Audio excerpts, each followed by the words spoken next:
Lá, nessa aula começamos o nosso tema de sistemas lineares que nós já vimos preparando quando estudamos matrizes e determinantes. Então agora nós vamos entrar no tema específico de sistemas lineares e nós fazemos isso, evidentemente, começando por aquilo que nós sempre fizemos, que é a definição do objeto. Nessa aula faremos não só a definição do que seja um sistema linear, mas também apresentaremos a sua maneira de ser representado matricialmente. Essa questão é importante porque isso significa que nós vamos poder usar as propriedades das matrizes para poder resolver os nossos sistemas. Isso é muito importante. Então vamos lá. Então nós temos aqui uma definição, e a definição é o seguinte: se você tem apenas uma única equação, e nessa equação as variáveis que são aqui x1, x2 até xn, ou seja, são n variáveis, se elas aparecem sempre de forma linear, ou seja, não aparecem em termos da forma x1 ao cubo, x1 vezes x2, coisas desse tipo, então essa equação é chamada linear. E ela seria tal que os a's que aqui estão aparecendo são conhecidos e são chamados de coeficientes, e assim como b, que também é conhecido e é chamado termo independente. Então, você tem, nesse caso especificamente, uma equação com n coeficientes, n incógnitas e um termo independente. Isso é uma única equação linear.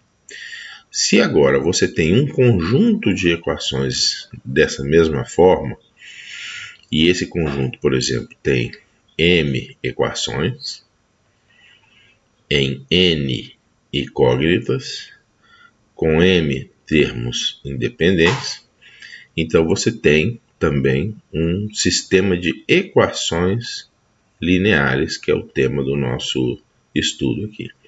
Vejam que você tem aqui um número de equações, que é m, que é eventualmente diferente do número de incógnitas, que é n. Então, não é necessário que esse número seja igual, e isso tem uma série de implicações que nós vamos ver mais adiante.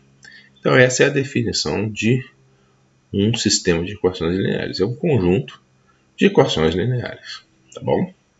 Então vamos lá, vamos entrar na parte mais importante, que é como representar matricialmente esse sistema. Então, repito aqui o sistema que nós tínhamos no slide anterior e apresento aqui as matrizes que vão permitir a sua reformulação. Apenas alteraria aqui o n, né? Isso aqui não é m, é n. Tá? Esta dimensão, nós sabemos, tem que ser igual a essa dimensão que aqui está, porque senão a multiplicação matricial não fica bem definida. Então vamos ver o seguinte, olha só, se eu multiplicar a matriz A pela matriz X, o que vai acontecer? Já vimos isso, né? O que vai acontecer é que eu vou ter, por exemplo, A11, X1, mais A12, X2, e assim por diante, até que eu fique com A1N, Xn, e isso vai ter que ser igual a B1. Note que isso é exatamente essa primeira equação. Se eu fizer a mesma coisa para a equação de baixo, eu vou obter a segunda equação, e isso até a última equação vai acontecer. Então, na verdade, eu posso representar esse sistema dessa maneira que está aqui, que é uma maneira bastante compacta, bastante simples, que sugere métodos de solução, que vão ser apresentados em seguida, ok? Então, a representação matricial de um sistema de equações lineares é muito importante. Vamos dar um exemplo? Vamos lá, nós temos esse sistema, que é um sistema com duas equações, né? Nós temos aqui apenas duas equações, mas ele tem três incógnitas. Então, duas equações, três incógnitas. Tá certo?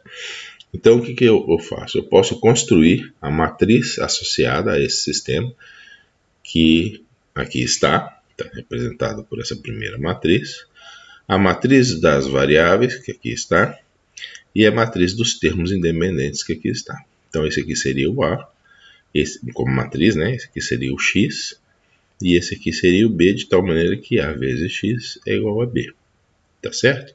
Por quê? Porque se eu multiplico essa primeira linha pela primeira coluna do X, eu vou ter exatamente a primeira equação. É fácil ver, 3x mais y menos z, igual a 5. Se eu faço essa multiplicação com a segunda linha, eu vou ter 2x mais y mais 4z igual a 2. Então, é exatamente o sistema que lá está. Então, é importante guardar essa representação matricial, que ela vai ser crucial para uma série de outros resultados que nós vamos obter nas próximas aulas. Tá certo? Vejam que esse sistema ele tem mais de uma solução possível. Na verdade, ele tem infinitas soluções, tá? Os sistemas podem ter soluções, podem não ter soluções, pode ter uma solução, infinitas soluções, ou pode não ter solução.